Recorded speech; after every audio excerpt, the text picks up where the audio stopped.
n'y a pas d'autre comme toi qui peut nous révéler les choses célestes. Ta parole dit que personne ne connaît les choses de Dieu si ce n'est l'Esprit de Dieu. Voilà pourquoi par ton Esprit, Père, ce soir nous voulons que tu nous parles. Par ton Esprit, nous voulons, Père, que tu nous révèles encore ta pensée. Que tu nous révèles ton plan, Seigneur. Nous voulons également connaître la vérité sur notre propre personne. Au nom puissant de Jésus-Christ. Oui, Seigneur, parle-nous. Au nom de Jésus-Christ, nous avons ainsi prié. Amen. Oui, nous donnons la parole à notre bien-aimé qui va nous exhorter ce soir. Shalom, bien-aimés dans le Seigneur. Shalom. Nous voulons rendre Shalom. Nous voulons rendre grandement grâce à Dieu pour sa faveur, sa force et sa présence au milieu de nous. C'est vrai que nous nous réunissons, mais l'essentiel de notre réunion, c'est Dieu qui est au milieu de nous. Et c'est lui qui vivifie, c'est lui qui agit, c'est lui qui convainc les cœurs, c'est lui qui transforme les vies. C'est lui, en fait, l'acteur de tout ce que nous faisons, et nous ne sommes qu'au bout de toutes ces actions. Nous ne contribuons à rien, c'est lui l'auteur, c'est lui la source, c'est lui le concédeur et c'est lui le tout de tout. Voilà pourquoi nous voulons d'abord lui donner tout l'honneur qui lui est dû, lui rendre encore grâce une fois de plus et encore demeurer sous son autorité et son règne pendant ces temps et après. Nous avions commencé par parler de la foi hier. Nous avions expliqué qu'est-ce que la foi n'est pas. Et ensuite, nous avions parlé de la foi de Jésus. Nous avions expliqué que la véritable foi, la seule foi, parce que la Bible dit qu'il n'y a qu'une seule foi, il y a un seul baptême. Mais la seule foi qui existe dans ce monde, ce n'est pas ma foi à moi, c'est la foi de Jésus-Christ seul. Hier, on a dit qu'il s'agit de la foi de Jésus-Christ. Ensuite, cette foi-là, Jésus la transmet à ceux qui la reçoivent. Or, ceux qui reçoivent cette foi-là, ils n'ont pas une autre foi, ils n'ont pas une copie de la foi de Jésus, mais ils ont la foi de Jésus lui-même. Ensuite, on a parlé des apôtres qui ont reçu cette foi et de ce qu'eux aussi, ils veulent que nous puissions avoir la foi de même prix que les leurs, la foi de la même qualité, c'est-à-dire la foi de Jésus-Christ qu'eux ont reçu, que nous aussi nous puissions recevoir cette foi-là. Ensuite, on a expliqué que la foi n'a pas aucun appui. Le seul et l'unique appui de la foi, c'est Dieu. Ce qui fait que nous croyons, ce n'est pas parce que nous croyons, c'est parce que Dieu a dit, donc cela est vrai. Donc la foi n'a pas besoin d'une autre explication pour croire. Sa seule explication, c'est que Dieu a dit, Dieu a fait. Donc ce que Dieu a fait, c'est ça. Donc ce que Dieu a dit, c'est ça. Comme c'est Dieu, donc cela est vrai. Donc l'appui de la foi, c'est Dieu lui seul et lui seul. Même quand ce que nous croyons, ce que nous sentons, ce que nous, tous nos organes de sens nous disent, les 5 sens de l'homme nous disent que cela est vrai, mais dès que nous croyons que Dieu dit cela est vrai, nous nions même ce que nos propres 5 sens voient à cause de ce que Dieu dit. C'est ça la foi.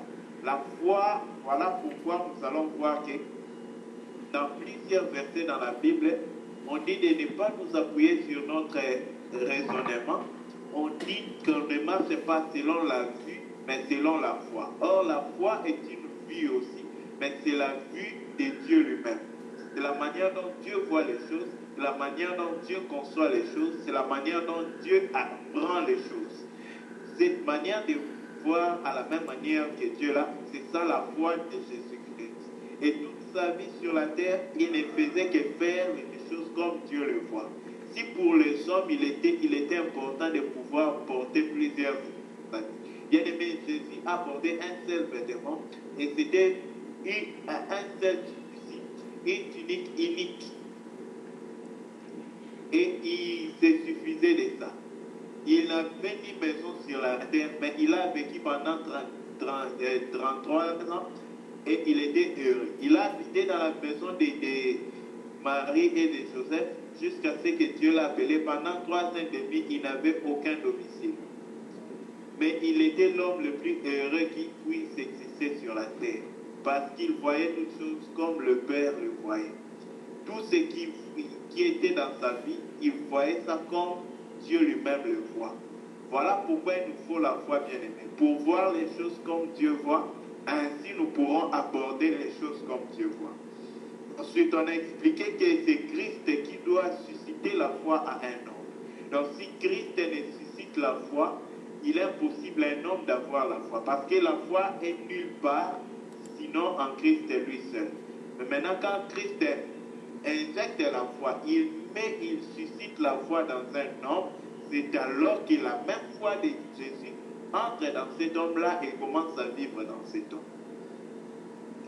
Et quand Christ suscite, c'est lui-même encore qui va mener cette foi qu'il a suscitée à la perfection. Il va maintenant faire croître cette foi-là pour que cette foi arrive à la perfection. Alors, aujourd'hui, nous voulons continuer de parler sur ce même thème de la foi. Nous voulons maintenant expliquer les œuvres ou les produits que la foi manifeste dans un homme.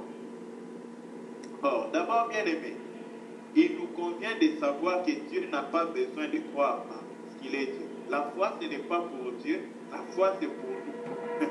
Dieu n'a pas besoin de nous. Même Jésus, quand on parle de la foi de Jésus, c'est seulement parce qu'il a marché dans ce monde. Mais pas en tant que Dieu. Dieu va croire à quoi? Il n'a pas besoin de croire à quoi que ce soit. Il sait que sa parole, il ne croit pas à sa parole, mais il sait que sa parole est évidente. Ce n'est pas qu'il croit parce que quand on parle de croire, c'est qu'on ne voit pas. Mais Dieu voit déjà que sa parole est évidente. Il sait, il est évident pour Dieu que sa parole est évidente. Parce que c'est lui Dieu qui l'a dit. Donc à cause de cela, Dieu n'a plus besoin de croire. Parce que quand on croit, c'est qu'il n'y a pas une évidence. On ne croit jamais à ce qui est évident. Quand il y a déjà la vue, les preuves, la foi n'existe plus. Donc, merci beaucoup, bien-aimés Théo. Aujourd'hui, on veut parler de la foi, c'est-à-dire de la deuxième partie ou du sous-thème où nous parlons des produits de la foi, de la manifestation de la foi, ce que la foi manifeste dans la vie d'un homme. Alors, pour ne pas tarder à entrer dans les bains de notre sujet, nous allons premièrement parler d'une chose très capitale par rapport à la foi. Nous allons voir, tournons nos Bibles dans Romains 1, verset 5. Si un bien-aimé à trouver peut nous aider dans la lecture.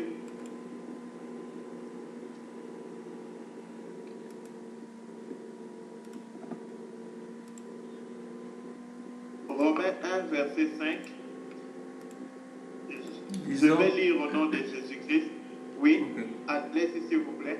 Romains chapitre 1, verset 5, lisons au nom de Jésus. Par qui nous avons reçu la grâce et l'apostolat pour amener en son nom à l'obéissance de la foi tous les païens. Amen. Amen. Ici, on nous parle de l'obéissance de la foi. L'apôtre Paul a reçu le ministère auprès de Dieu pour amener les païens à l'obéissance de la foi. Or, bien aimé, nous voulons parler en premier de cette obéissance de la foi. Bien aimé dans le Seigneur, la foi, quand elle est dans l'homme, quand elle vit dans l'homme, quand elle est présente dans l'homme, parce que la foi c'est un homme et il doit vivre. Voilà pourquoi on parle d'une foi vivante, c'est-à-dire d'une foi qui est en train de vivre dans un homme. Or, la foi, quand elle vit dans un homme, cette foi-là, bien aimée, elle doit nécessairement produire certaines choses. Parce que la foi, quand elle est arrosée par la parole, elle produit un fruit. Vous allez voir qu'au commencement, quand Dieu parlait, cette parole-là tombait sur une terre. mais parce que cette terre-là avait la foi. Et la terre-là devait produire à cause de sa foi les paroles que Dieu déclare. Or, ici, nous parlons par rapport à la terre que nous autres chrétiens nous sommes. Quand nous recevons la foi, bien-aimée, il est impossible à un homme de recevoir la foi et que cette foi-là n'apporte pas l'obéissance. S'il n'y a pas l'obéissance de la foi, c'est qu'il n'y a pas eu la foi en premier. Parce que la foi ne peut pas manquer de porter le fruit qui est l'obéissance. L'obéissance est la preuve première qui indique que nous avons cru à une chose. Nous allons essayer de nous expliquer là-dessus.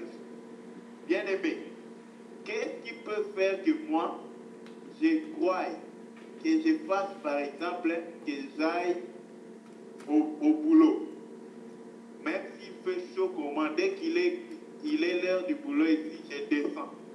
Bien-aimé, ce qui fait mon action de descendre là, c'est parce que j'ai une conviction en moi qu'à cette heure-là, je dois aller au travail. Je crois en moi, dans de moi, qu'à cette heure-là, je suis censé être là-bas. C'est parce qu'il y a tant de vérités auxquelles sont liées ma pensée.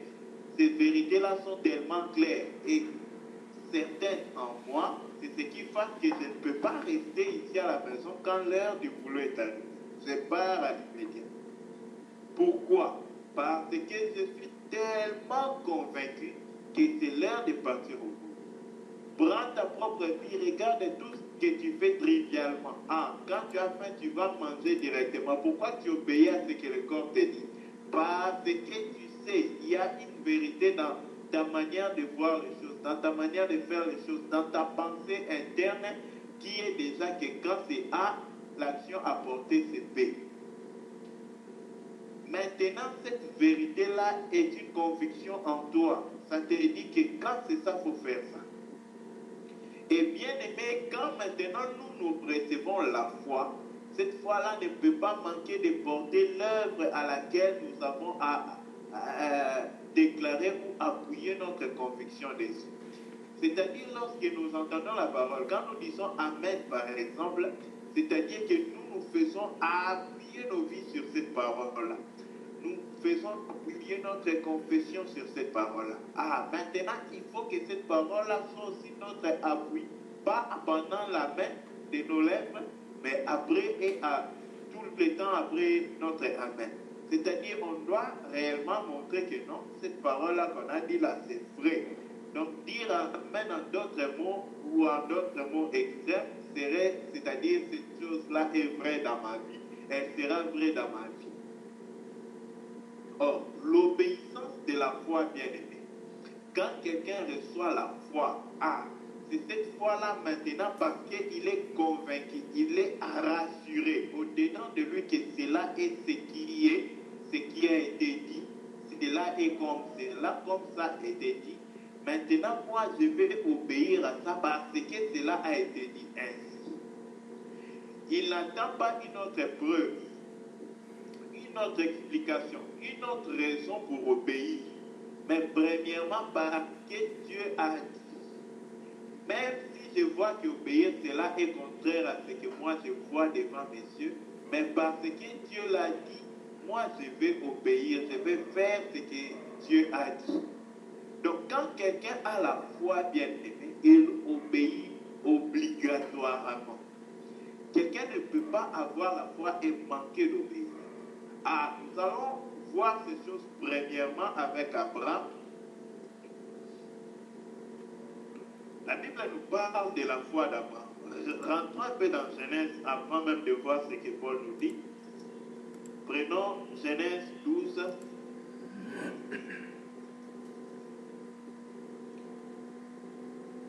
On va prendre le premier verset.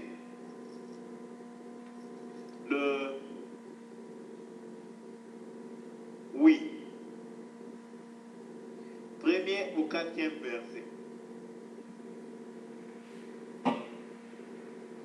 Genèse 12.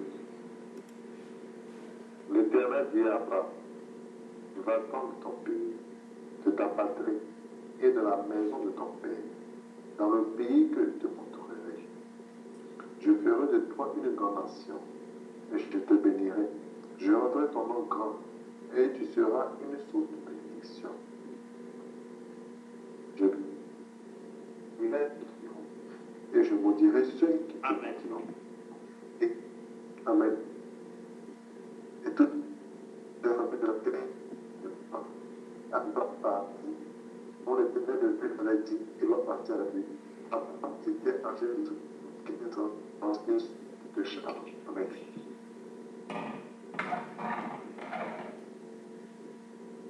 Amen. Donc, je vais relire juste le premier et le quatrième verset. L'Éternel dit à Abraham, attends de ton pays, de ta patrie et de la maison de ton père, dans le pays que je te montrerai. Et puis, au quatrième verset, on nous dit, Abraham partit comme l'Éternel le lui avait dit. Bien aimé dans le Seigneur. Ici, là, quand on parle de la foi, bien aimé, la foi, ce n'est pas la blague. Quand Abraham est parti ici, il ne savait ni où il partait, ni pourquoi il devait partir. Il n'y avait aucune preuve que la voix qu'il a entendue là, c'est ça la voix qu'il faut suivre. Mais parce que seulement il acceptait en lui que c'était Dieu, il n'a pas posé la question, il faut partir devant, à gauche, à droite ou derrière. Non, non, il est parti seulement. C'est là la foi bien aimée, c'est-à-dire, partir là, ce n'est pas, croire, mais partir, c'est obéir à la foi. Quand Abraham a marché pour partir, Abraham était en train d'obéir à l'ordre qui lui a été donné de partir. Or, cette obéissance-là, c'est à cause de cette obéissance-là qu'Abraham a été justifié devant Dieu. Et Dieu l'a appelé juste à cause de ce mouvement-là, de partir. Parce que lui, premièrement, a entendu Dieu, ensuite il a obéi ce que Dieu a dit. Or, bien aimé, quand on parle de la foi, c'est ici la première personne dans la Bible où on parle de sa foi. On a parlé aussi dans Hébreux 11 d'Abel qui a offert par la foi. Mais ici, frère bien-aimé, on voit réellement la foi qui vient de ce qu'on a entendu.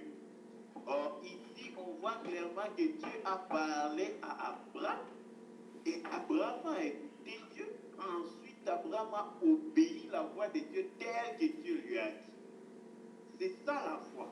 Or maintenant, quand cette foi est dans un homme, comme il était dans Abraham, elle doit produire l'obéissance de ce que Dieu dit dans l'homme.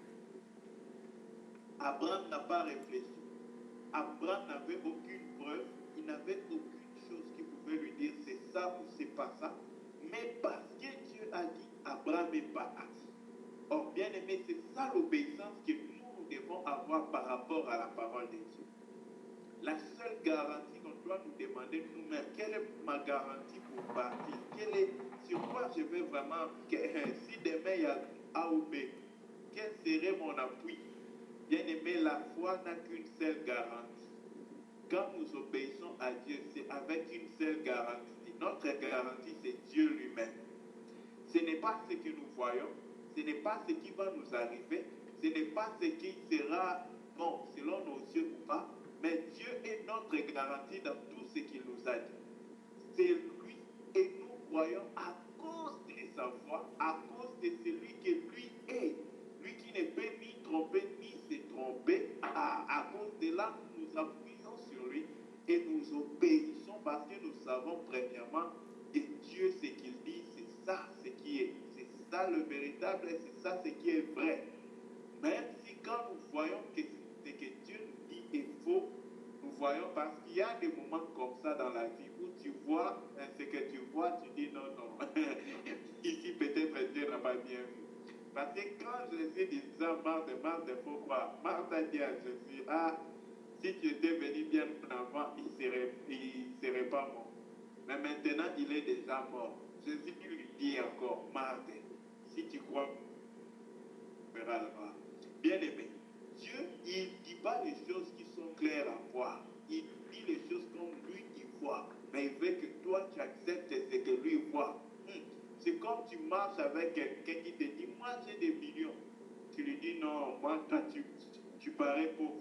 La personne te dit, non, crois seulement à ce que moi je te dis, j'ai des millions. Bien aimé, ça sera une folie pour toi d'accepter ça comme ça. Mais la folie là, c'est ça la bonne voie avec Dieu. Donc quand Dieu nous parle, bien aimé, il y a aucune preuve de tout ce que Dieu nous dit.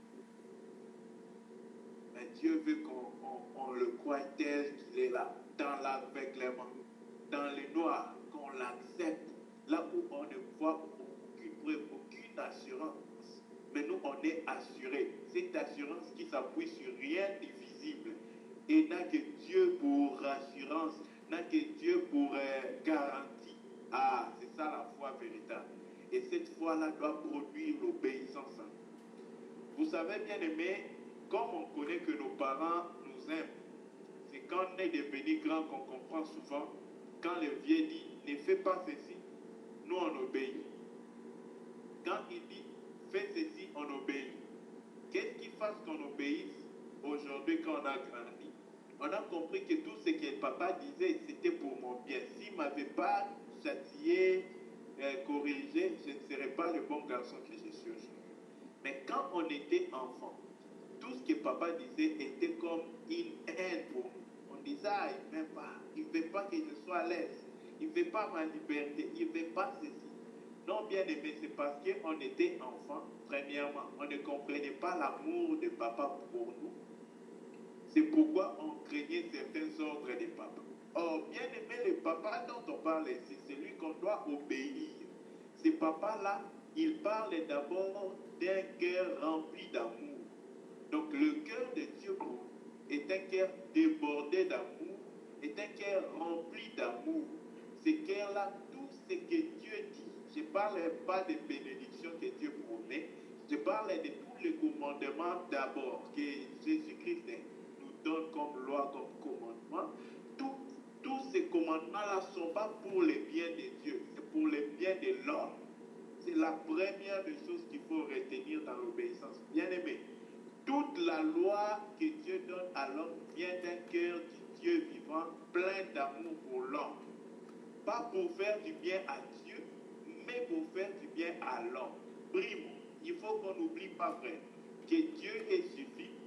Dieu, il n'augmente pas, il n'ajoute pas, il ne devient pas plus.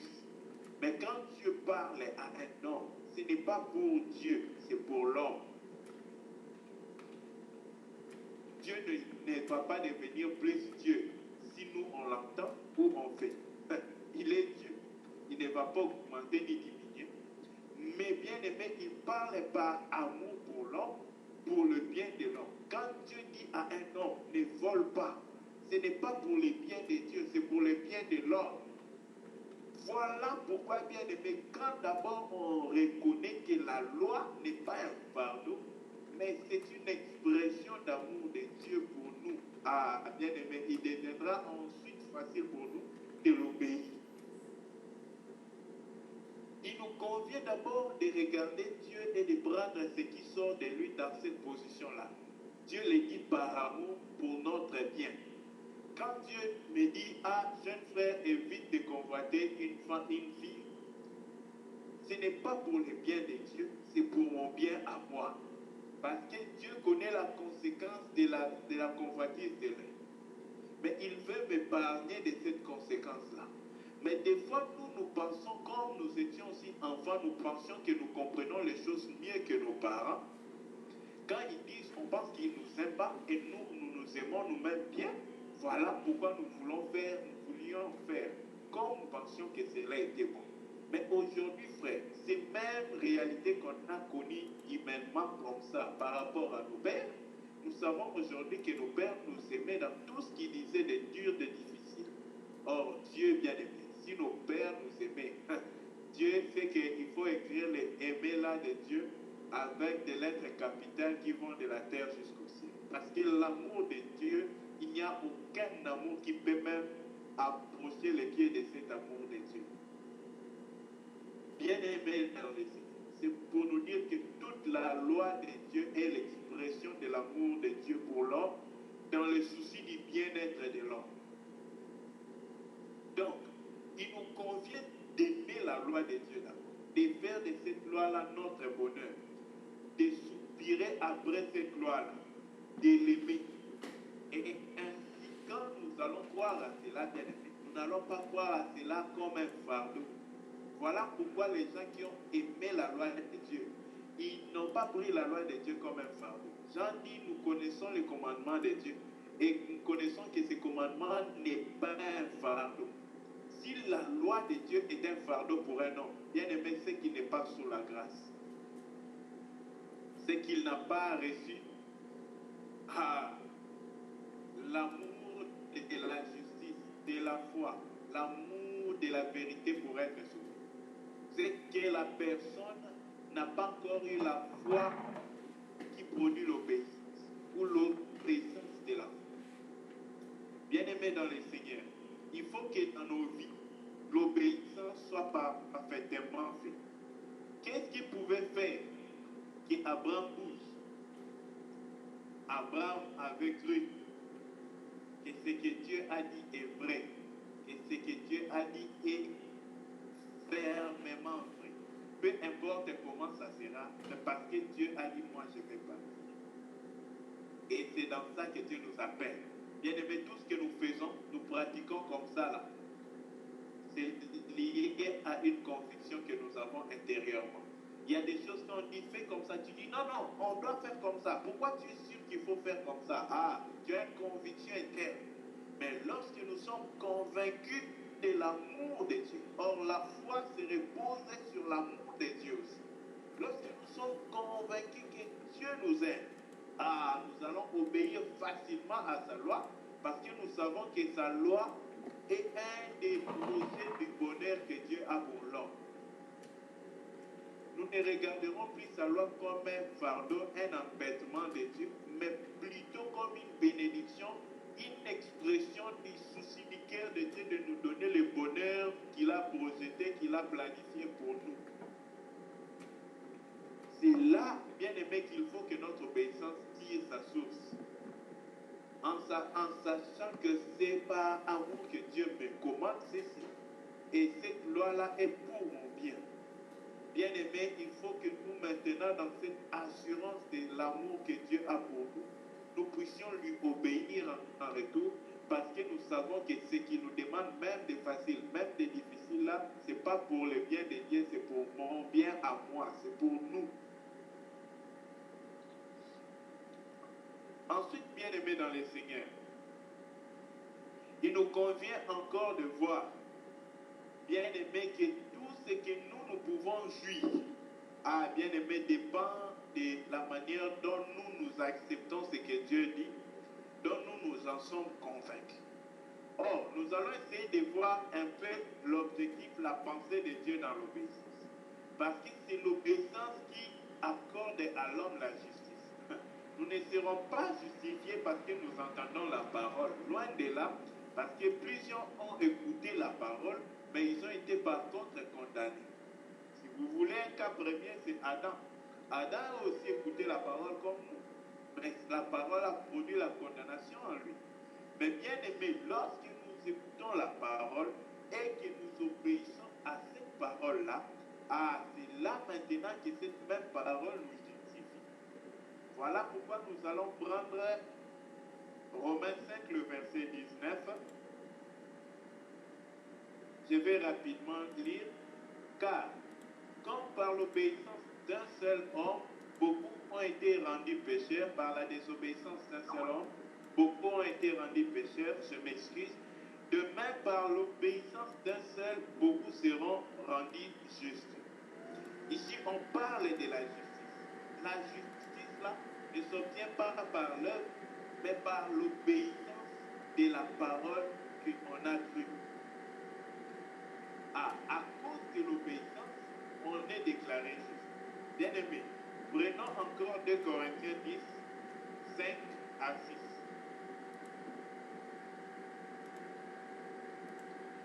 Il dit, nous renversons les raisonnements et toute hauteur qui s'élève contre la connaissance de Dieu et nous amenons toute pensée captive à l'obéissance de Christ.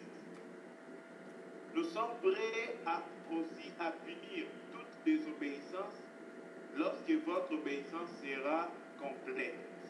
Ah, bien aimé, donc, il faut que l'obéissance soit amenée à la perfection ou devenir complète.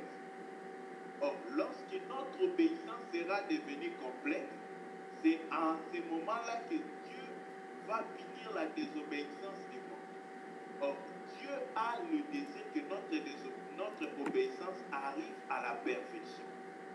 Cette obéissance ne peut pas arriver à la perfection tant que nous ne sommes pas sûrs de l'amour du Père pour nous, tant que nous ne sommes pas rassurés, convaincus que le Père nous aime. Parce que si nous sommes sûrs qu'il nous aime, tout ce qu'il dit, on va accepter parce qu'on sait que c'est pour notre bien. C'est comme un jour, j'avais un frère avec qui on passait tout le temps dans la prière, dans le partage. On m'a dit, attention, le frère vient derrière toi avec une pierre. J'ai souri et j'ai dit au frère, s'il vient derrière moi avec une pierre, c'est qu'il veut tuer un serpent qui est devant. Parce que je suis tellement sûr de l'amour qu'il a pour moi. Je ne peux pas douter, même s'il a un couteau, même s'il a une pierre, je sais que c'est pour mon bien qu'il a un couteau, c'est pour mon bien qu'il a une pierre. Qu'est-ce qui me convainc que c'est pour mon bien? Bien aimé, c'est l'amour que je sais que lui, il a pour moi. Et c'était la seule raison pour laquelle, bien aimé, Isaac, quand son père l'a amené pour l'offrir, ce n'était pas un bébé Isaac qui ne sait ni parler, ni fuir, ni pleurer. Non, c'était un jeune homme. Son père l'a pris comme ça. Et qu'est-ce qui a fait qu'Isaac n'a même pas débattu avec son père? Son père ne lui avait pas dit dimension.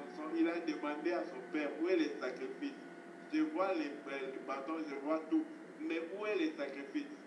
Son père lui dit, le Dieu lui-même se pourvoira les sacrifices. Mais arrivé là-bas, la méthode dont Dieu se pourvoit, c'est toi l'enfant qui devient sacrifice. Qu'est-ce qui a fait qu'Isaac n'a pas fui son père ou dit, mon père est devenu cannibale, il faut s'apprêter à fuir. Bien aimé, il croyait tellement à l'amour d'Abraham pour sa vie.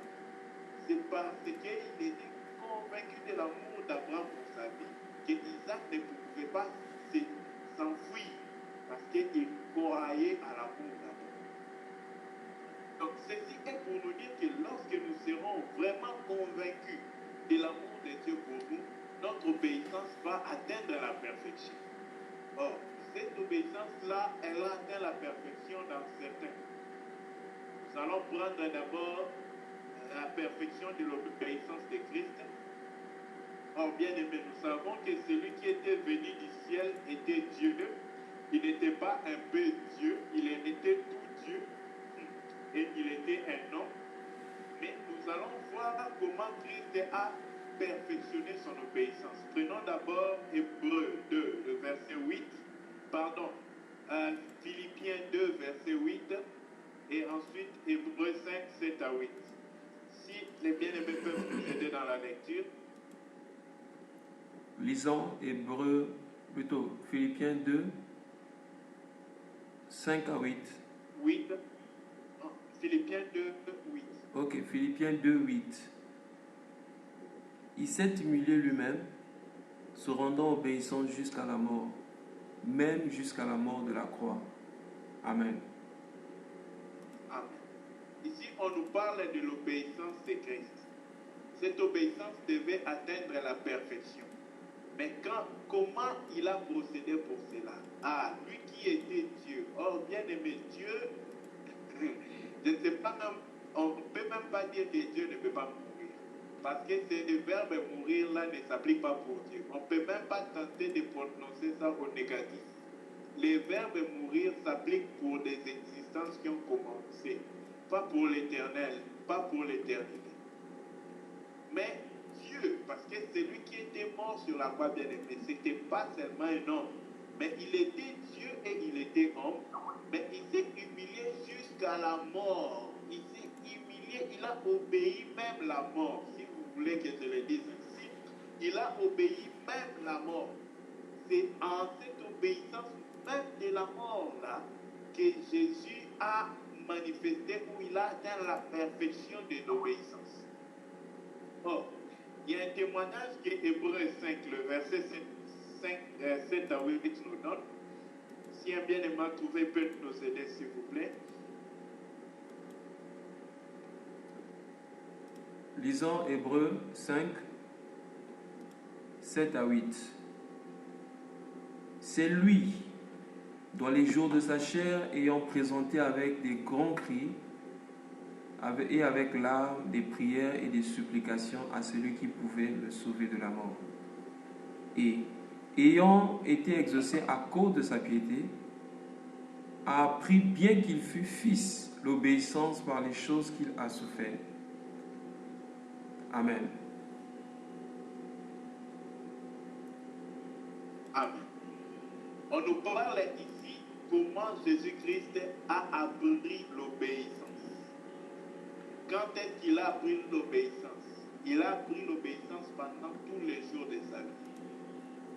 Et qu'il a appris cette obéissance-là par la souffrance, par les choses qui étaient souffrantes pour lui, les choses difficiles pour lui. C'est par ces choses-là dont il a souffert que Jésus a appris l'obéissance. Et nous savons la chose la plus grande à laquelle Jésus a souffert, c'était la mort. D'abord, l'agonie de la mort à Gethsémani, où il a dit, Père, non pas ma volonté, mais ta volonté. Or, nous comprenons que Jésus était un homme parce qu'il avait sa volonté. Donc, il y avait la volonté de Jésus, homme, et la volonté de Dieu. Il dit non pas ma volonté, mais la tienne. Avec ce qu'il y avait deux volontés et une qui était contraire à l'autre. Si il dit non pas, si les deux étaient communes, si la volonté de Jésus et celle de Dieu, prenons ça comme ça, était une seule volonté, Jésus n'allait pas dire non la mienne, parce que s'il dit non la tienne, c'est que non, celle de Dieu aussi. Mais comme les deux étaient opposés, Jésus a dit non à sa volonté, mais oui à la volonté de Dieu. Qu'est-ce qui a fait que Jésus dise non pas ma volonté, mais ta volonté? Bien aimé, c'est que pendant qu'il regardait encore comme un homme, sans péché bien sûr, parce que Jésus était tenté, mais il n'avait pas de péché, il voyait la peine comme un homme, il sentait la douleur de la volonté de Dieu comme un homme, la souffrance de la volonté de Dieu comme un homme. Bien aimé, il a souffert cela, mais il a regardé par la foi. La foi, c'est-à-dire par la manière de Dieu de voir, et il a vu que ce que Dieu voulait voir ainsi, c'est ce qui est correct. C'est pourquoi Dieu a dit non pas ce que je veux, ce que je veux là, c'est l'émission, mais ce que tu veux, c'est ce qui est. Non pas ce que moi je veux, mais ce que toi tu veux. Quand est-ce qu'il a dit ça? Parce qu'il a regardé avec l'œil de la foi. C'est la foi qui a produit en lui la conviction et le choix de la volonté de Dieu. Or, bien aimé dans le Seigneur, il nous convient à nous d'arriver à la perfection de l'obéissance. Mais le seul secret, c'est l'œil de la foi. Bien aimé, l'obéissance est facile. Mais il y a un lieu où l'obéissance est facile. C'est la foi. C'est quand on voit comme Dieu voit. Quand on voit comme Dieu voit, on ne peut en aucun cas désobéir à Dieu. Impossible. Parce que quand on voit comme Dieu voit, on fera tout comme Dieu voit. Sans débattre, sans forcer. Parce qu'on est tellement sûr que c'est ça ce qu'il faut faire. Voilà pourquoi, bien aimé dans le Seigneur, il nous convient vraiment de soupirer après la foi qui nous amène à voir comme Dieu voit. C'est là que l'obéissance à Dieu deviendra une chose triviale en nous, facile en nous et très simple. Et pour cela, nous devons prier que Dieu nous remplisse de la Deuxièmement, nous allons parler d'une autre chose que la foi manifeste ou produit. La foi produit l'amour dans l'homme.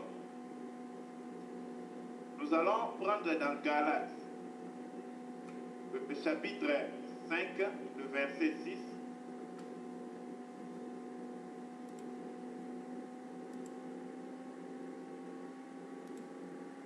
Si un bien-aimé à trouver peut nous aider dans la lecture.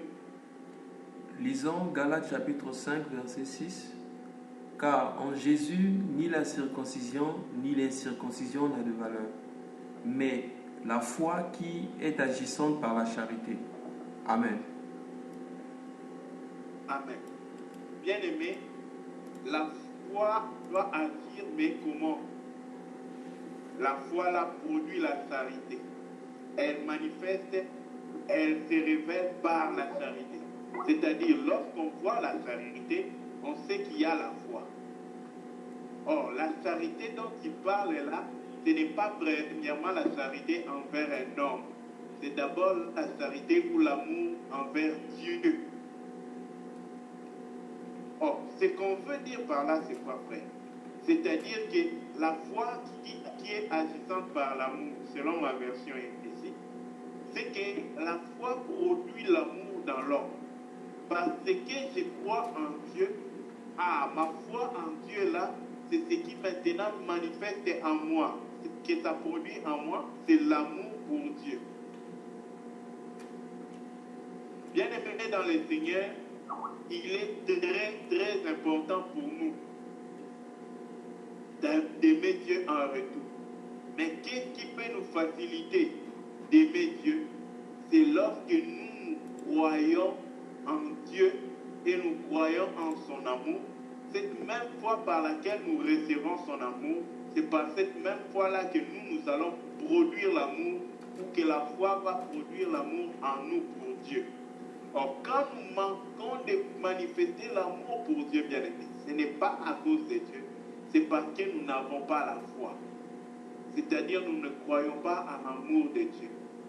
Nous ne sommes pas enracinés, plantés dans l'amour de Dieu, fondés dans l'amour de Dieu. Or, lorsque nous serons fondés, frère, nous n'allons pas forcer pour aimer Dieu en retour.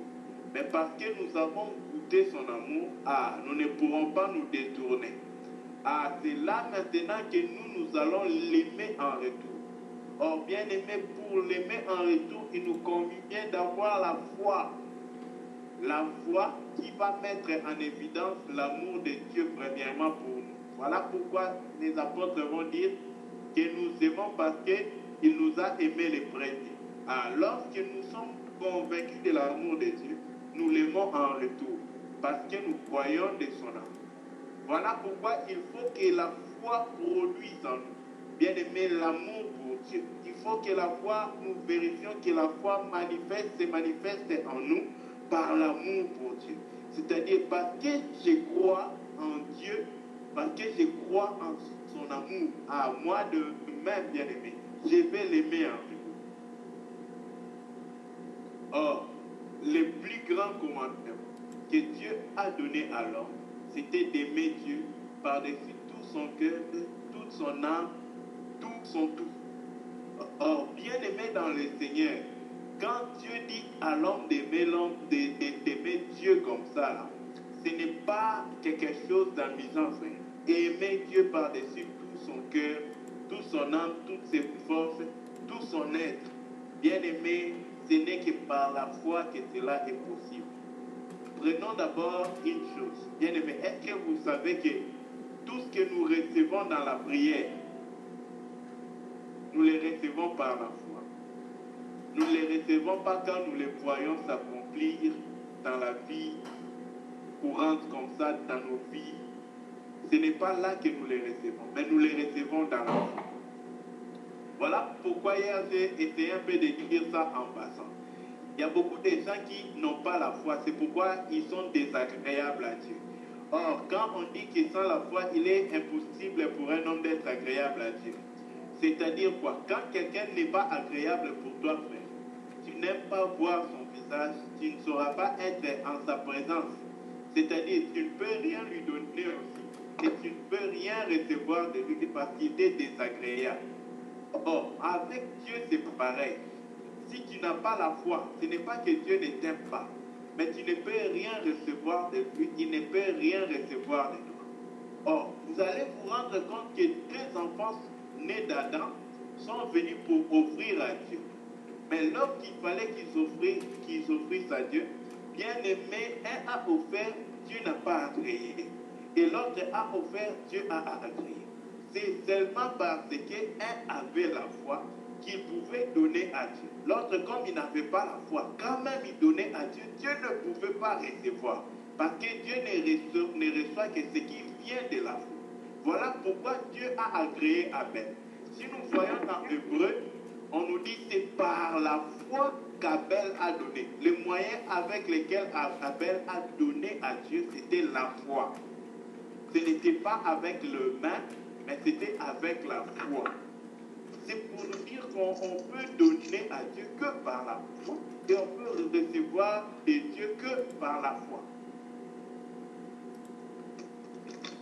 Or, bien aimé dans le Seigneur, il nous convient maintenant de comprendre par cela que lorsque nous n'aimons pas Dieu, c'est parce que nous n'avons pas reçu l'amour de Dieu premièrement.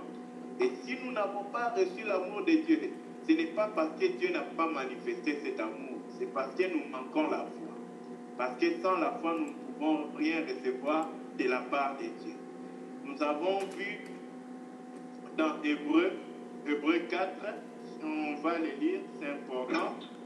Hébreu 4, prenons le verset 2. Si un bien-aimé a trouvé, il peut lire. Lisons Hébreu chapitre 4, le verset 2. Car cette bonne nouvelle nous a été annoncée aussi bien qu'à eux. Mais la parole qui leur fut annoncée ne leur servit de rien, parce qu'elle ne trouva pas foi chez ceux qui l'entendirent. Amen. Amen. On nous parle de la foi ici. On nous dit que la parole n'a pas trouvé la foi en eux. Donc quand la parole que Dieu dégage, elle ne trouve pas foi dans un homme, bien aimé, à l'immédiat, il est impossible à cet homme-là, bien aimé, de pouvoir entendre ou de recevoir ce que Dieu a dit. Pas parce que Dieu n'a pas dit, mais parce que l'homme-là n'a pas ce qu'il faut pour recevoir. Donc, pour recevoir de Dieu et pour donner à Dieu, il faut que l'homme réellement et certainement ait la foi. C'est si on veut montrer que la foi est très capitale. Voilà pourquoi quand quelqu'un n'aime pas Dieu, c'est seulement parce qu'il n'a pas la foi pour recevoir l'amour de Dieu. Or, l'amour de Dieu, c'est Jésus-Christ venu dans ce monde, Jean 3,16, afin que l'homme reçoive la vie. Or, maintenant, l'amour de Dieu, là, si quelqu'un ne le reçoit, il ne peut aimer Dieu en retour. La formule pour aimer Dieu, c'est de recevoir Jésus-Christ. C'est Jésus-Christ qui sait comment il faut aimer Dieu et il va aimer Dieu par ton cœur, dans ton cœur, et il fera que ton amour pour Dieu soit réel. Il faut ajouter la sœur Jolina, s'il vous plaît.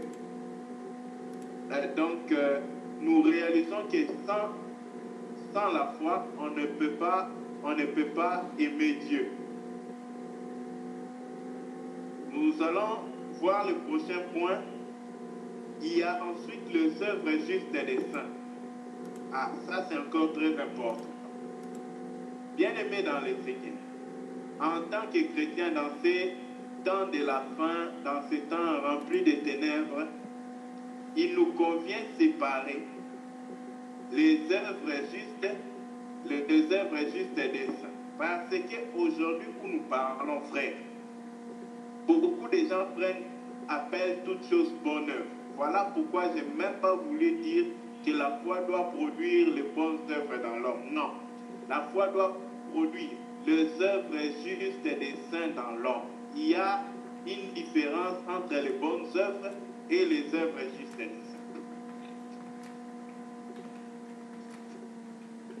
Prenons par exemple le mot bonne œuvre naturellement. Quand un occultiste fait des dons dans les orphelinats, dans les hôpitaux, ce n'est pas une mauvaise œuvre, c'est une bonne œuvre. Mais cela n'est pas l'œuvre juste des saints. Il fait ces dons-là parce qu'il y a une loi internationale que les hommes les plus riches doivent disposer de leur richesse en faveur des hommes en besoin ou des pauvres. Voilà pourquoi il fait des dons pour se couvrir contre les impôts, les taxes de l'État pour ceux riches qui ne font pas ça. cela n'est pas une œuvre juste des saints, c'est une bonne œuvre.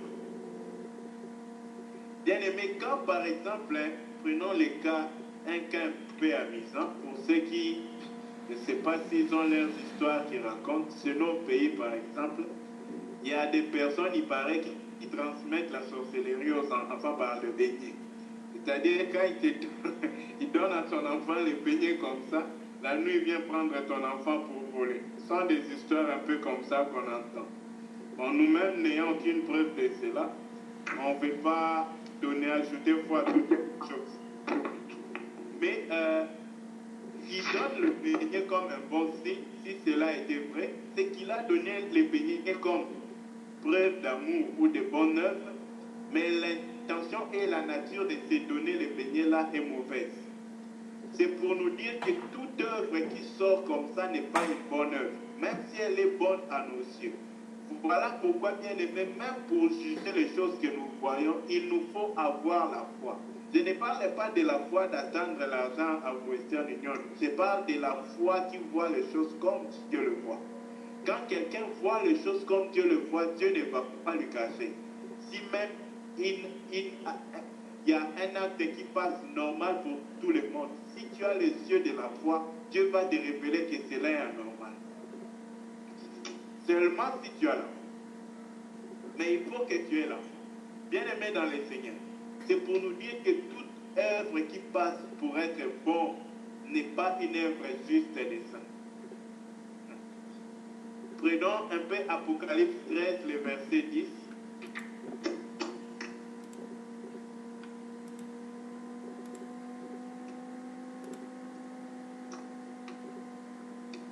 Si un bien et mal trouvé peut nous aider.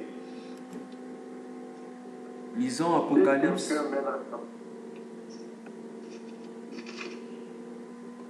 Ok, vas-y, lis, frère. Merci bien. Merci beaucoup. Apocalypse 13, verset 10. Si quelqu'un met en captivité, il ira en captivité. Si quelqu'un tue par l'épée, il faut qu'il soit tué par l'épée. C'est ici la persévérance que l'art. Amen. Amen. Bien, on va y arriver après. Donc, quand on parle d'abord des œuvres de la justice, il nous convient de comprendre des œuvres justes des saints.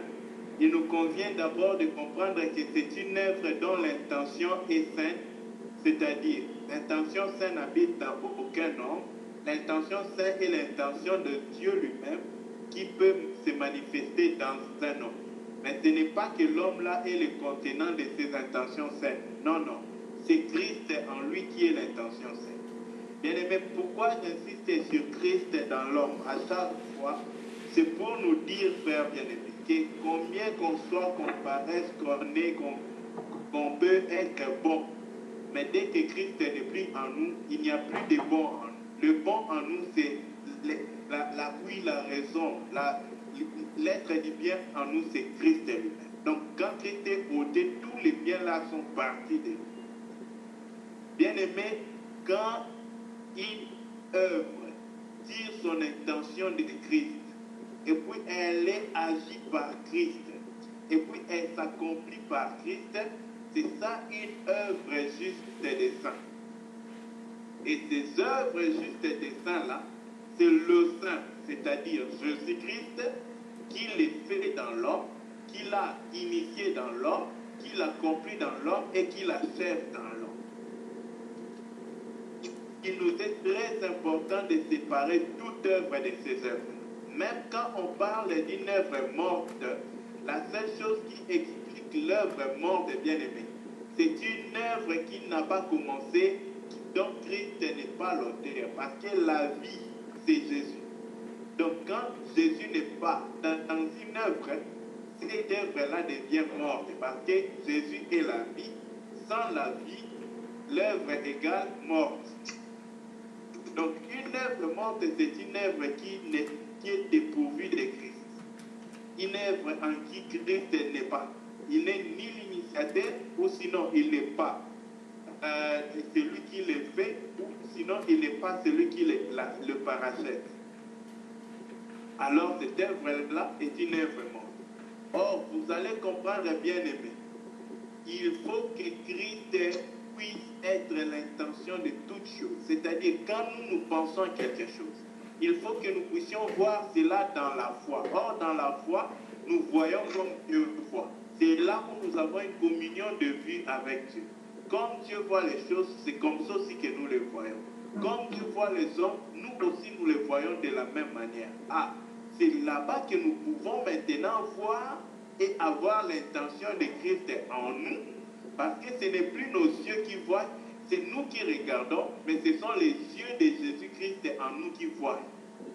Ah, c'est ça maintenant la foi, c'est-à-dire en nous, mais les capacités divines, la vision divine, les regards divins, la considération et la conception divine, mais en nous. Ah, c'est là qu'on va appeler la vision divine la foi, parce que c'est en nous, ce n'est pas en Dieu, en nous, mais sa voix telle que Dieu voit, pas moins, pas plus. Ah, bien aimé, voilà pourquoi il nous convient d'avoir la foi. Et cette foi-là va maintenant manifester les œuvres qui sont initiées par l'intention, la vue de Dieu en nous, ensuite accomplies avec la puissance de Dieu.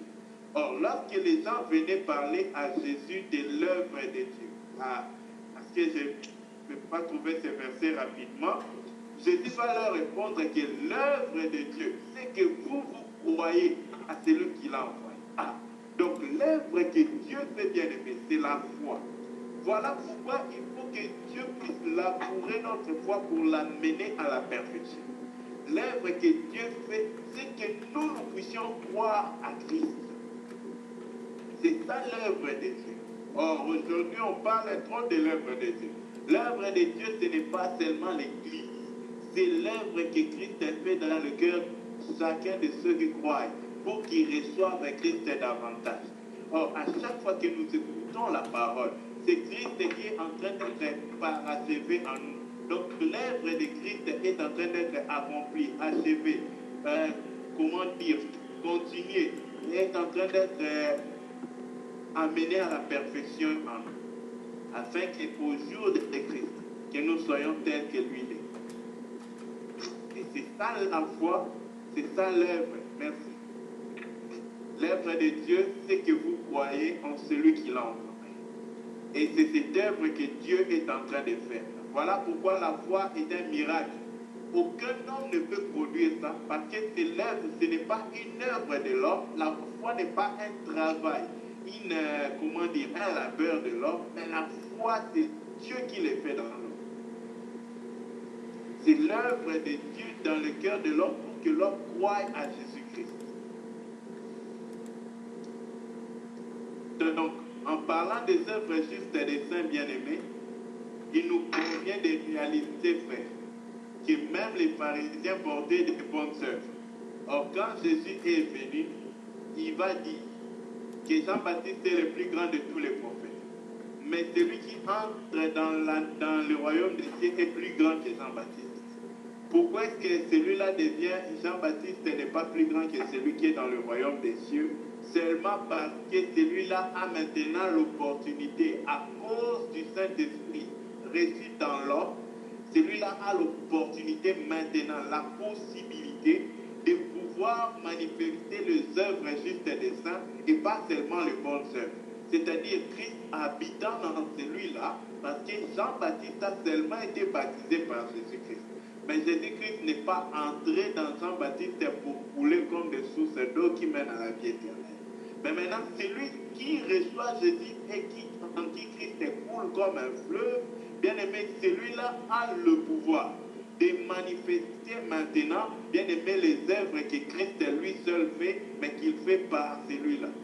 Parce que Christ n'est plus dans la chair, Christ ne peut plus, par exemple, Christ ne peut plus manifester la douceur dans la chair.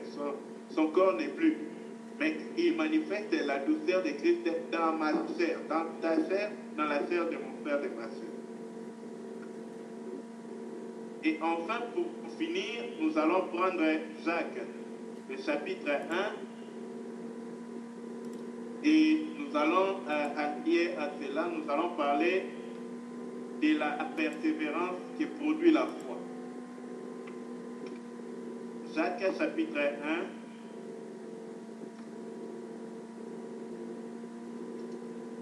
Le premier verset au troisième verset.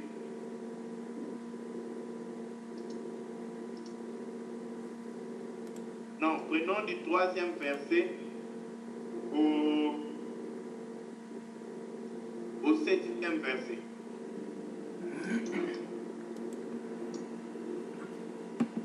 Lisons Jacques chapitre 1 du verset 3 au verset 7.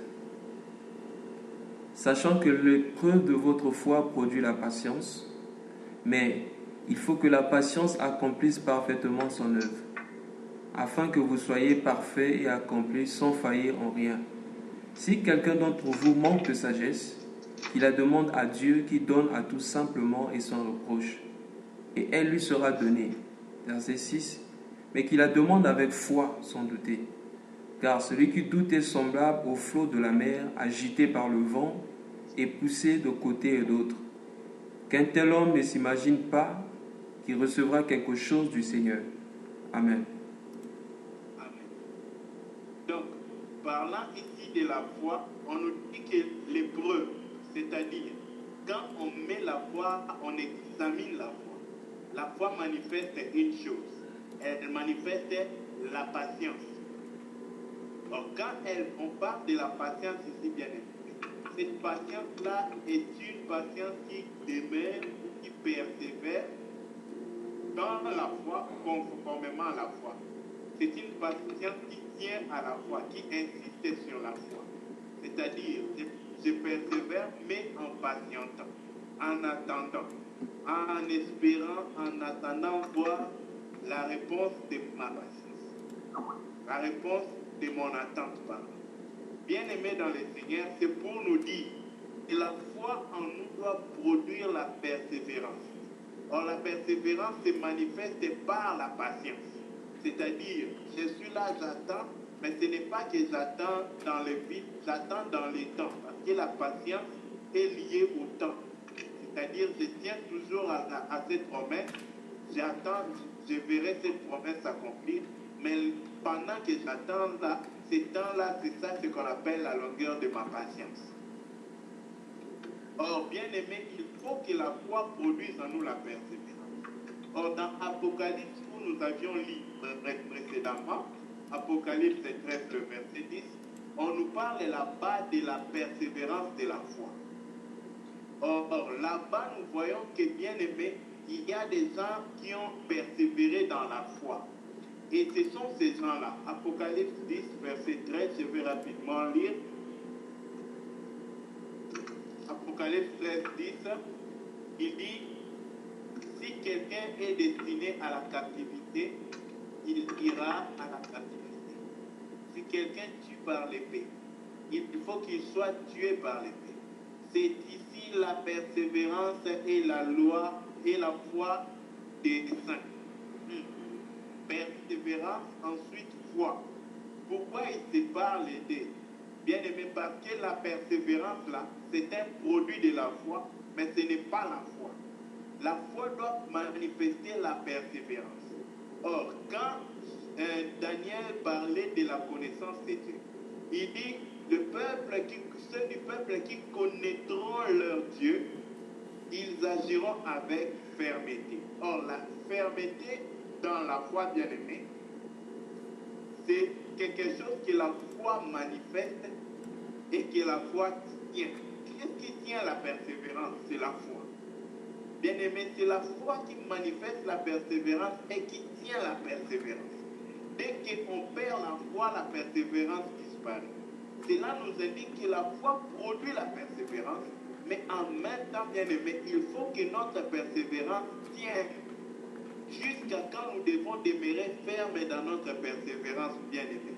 C'est la promesse que Jésus-Christ a donnée à l'église de Smyrne. Ah, j'aime beaucoup ça, frère. Ça, ce sont des choses que Jésus a dit. Mais il y a des gens dans l'ancienne alliance qui ont vécu cela. Ah, j'étais en train de parler là de Meshach, Shadrach et Abednego. Bien-aimés, ils ont requis cette promesse avant que Jésus ne parle d'argent. Il dit ici dans Apocalypse chapitre 2, le verset 10, ne crains pas ce que tu vas souffrir. Voici le diable jettera quelques-uns d'entre vous en prison, afin que vous soyez éprouvés et vous aurez la tribulation de 10 jours. Sois fidèle jusqu'à la mort, et je te donnerai la couronne de vie. Bien-aimé, notre persévérance doit continuer, doit persévérer jusqu'à la mort. Ah. Maintenant, dans la mort, c'est là-bas. Quand on rencontre la mort, en réalité, ce n'est pas la mort qu'on rencontre, mais c'est le début de la vie. Parce qu'il dit, persévère jusqu'à la mort. Là-bas, dans la mort, je te donnerai la couronne de vie. Donc, si nous n'arrivons pas encore à la mort, nous ne pouvons pas expérimenter la vie que Dieu nous promet. C'est dans la mort que maintenant la vie sera révélée. Voilà pourquoi, bien aimé, notre persévérance doit continuer, peu importe. Pourquoi il parle de la mort? Bien aimé, la mort, c'est le point culminant, c'est le final, c'est la limite. Vu qu'on a déjà débordé, on va s'arrêter là. Merci beaucoup. On va laisser ce thème encore à beaucoup d'autres frères qui sont suffisamment révélés de Dieu pour continuer à nous instruire là-dessus. Que Dieu nous bénisse. Merci beaucoup pour votre patience. Amen. Merci beaucoup, Amen. Merci beaucoup, frère Paul, pour le message. Oui, bien aimés, sans plus tarder, nous allons rentrer dans l'intercession. Commençons à dire merci à notre Père pour le message. Disons-lui merci parce qu'il a parlé à nos cœurs, parce qu'il nous a encore révélé la foi. La Bible dit sans la foi, il est impossible de lui être agréable. Prions le Seigneur bien-aimé. Dans le Seigneur, nous avons appris que le premier fruit que produit la foi en nous, c'est l'obéissance. On reconnaîtra si nous avons la foi, non pas le fait d'écouter la parole, nous souvenons de Jésus. On lui a dit que ta mère et tes frères sont là dehors. Il dit, qui est ma mère, qui sont mes frères? Voici ma mère et voici mes frères. C'est ceux-là qui écoutent la parole de Dieu et qui la mettent en pratique. Oui, bien-aimés dans le Seigneur. Nous aurons la foi de Dieu, la foi de Jésus-Christ, lorsque nous serons capables de mettre en pratique l'obéissance. Apprenons à être obéissants, disons au Seigneur de nous donner, non pas simplement d'écouter, mais de mettre en pratique tout ce que lui nous dit. Prions le Seigneur. Nous allons encore prier. Nous avons appris que la foi se repose, bien-aimé, sur l'amour de Dieu. Comme le bien-aimé nous a enseigné, c'est lorsque nous savons, nous comprenons que Dieu nous aime, que nous allons obéir avec joie, non pas par contrainte, mais avec joie. Et la Bible dit que ces commandements ne sont pas un fardeau pour nous, parce que nous l'aimons. Nous allons prier le Seigneur bien-aimé, qui nous révèle son amour. Et une fois de plus, qui nous donne de comprendre que toutes les lois qu'il nous donne, c'est pour notre bien. Prions le Seigneur. Nous avons aussi appris ce soir que la foi fonctionne, bien aimé, ou encore nous obéissons facilement à Dieu lorsque nous voyons les choses comme lui. Nous allons prier que le Seigneur nous donne de voir comme lui, qu'il illumine les yeux de notre cœur, comme l'a dit l'apôtre Paul dans Éphésiens 1, verset 18. Je crois 16-18, qu'il illumine les yeux de notre cœur afin que nous voyions comme lui. Prions le Seigneur. Père. Le Seigneur, nous allons encore prier. Nous avons vu que le deuxième fruit que produit la foi, c'est l'amour. L'amour comme la charité. L'apôtre Paul nous présente ce que c'est la charité dans 1 Corinthiens chapitre 13. Il commence, il dit, je peux parler des langues des hommes. Je peux avoir toute la foi pour déplacer les montagnes. Si ce n'est pas l'amour, je ne suis rien. Il dit même, il va plus loin. Je pourrais prendre mon corps je pourrais exposer mon corps pour être brûlé. Ou encore prendre tous mes biens pour les donner aux pauvres. Si je n'ai pas l'amour, la Bible dit, je ne suis rien. Nous allons prier que la foi produise en nous la charité, l'amour de Dieu, l'amour de Dieu. Prions le Seigneur bien-aimé. En Dieu, produise les œuvres justes. Les œuvres justes, les œuvres qui sont agréables à Dieu. Non pas les œuvres faites devant les hommes, mais les œuvres qui sont faites devant Dieu. Prions le Seigneur bien-aimé. Ces œuvres-là ne sont pas des œuvres que nous produisons par nous-mêmes, mais c'est Christ qui vit en nous qui produit ces œuvres. Voilà pourquoi il a dit dans Jean chapitre 15 que si vous demeurez en moi et que mes paroles demeurent en vous, demandez tout ce que vous voulez, cela vous sera accordé. Oui, bien-aimés, nous allons prier le Seigneur qui nous donne de demeurer en Christ et que Christ demeure en nous. Qu'on gère bien cette relation entre nous, Christ et nous. Prions le Seigneur. Père, nous t'en supplions. Allô? Shalom, sœur. Oui, c'est Yolande. Et je voulais juste avoir un éclaircissement sur ce que le frère Paul a dit. Il a dit ceci, la charité, on doit avoir la charité envers Dieu, mais pas envers les autres. Je n'ai pas très bien compris à partir. Donc, s'il vous plaît, s'il peut le rafraîchir. Galates 5, verset 6. Je vais bien me répéter, peut-être que je n'avais pas bien parlé, peut-être qu'on n'avait pas bien saisi. On va reprendre le verset, puis on va expliquer. Car en Jésus-Christ, ni la circoncision, ni l'incirconcision n'ont de valeur, mais seulement la foi qui est agissante par l'amour. Or, ce que je disais, c'est que quand il parle de la foi agissante par l'amour, ici,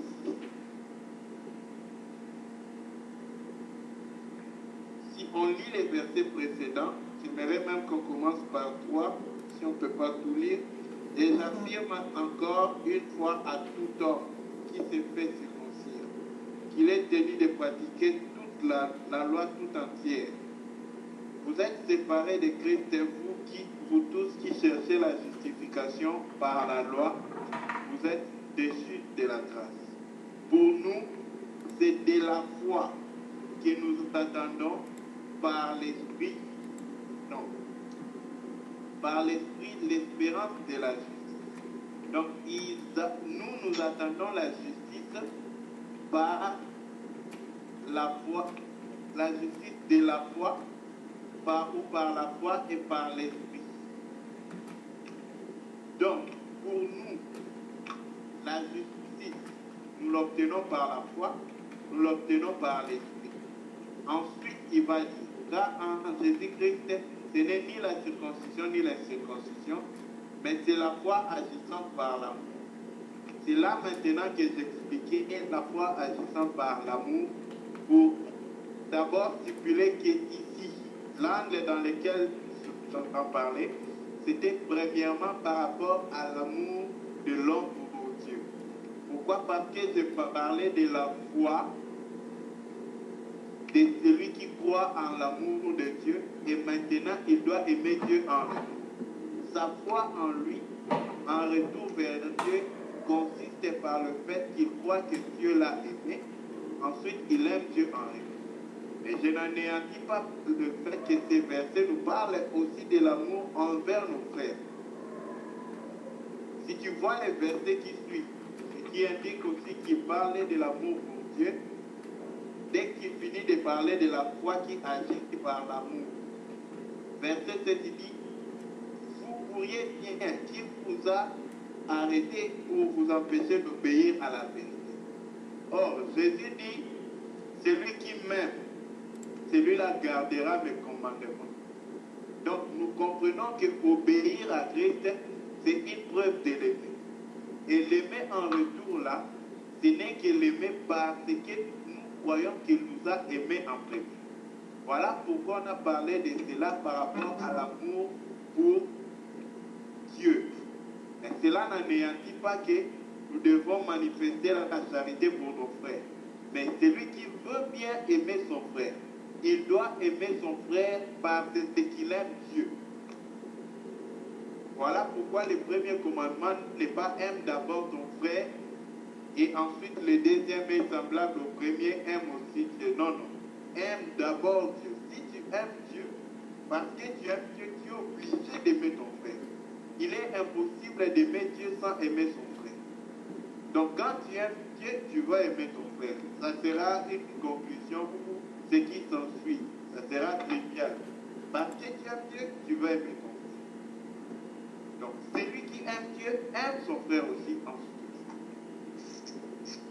Mais comme on était dans la pensée d'expliquer notre retour de l'amour qu'on a reçu de Dieu, voilà pourquoi j'ai parlé de cela comme insistant sur notre amour pour Dieu. Merci ma soeur. Et merci, frère.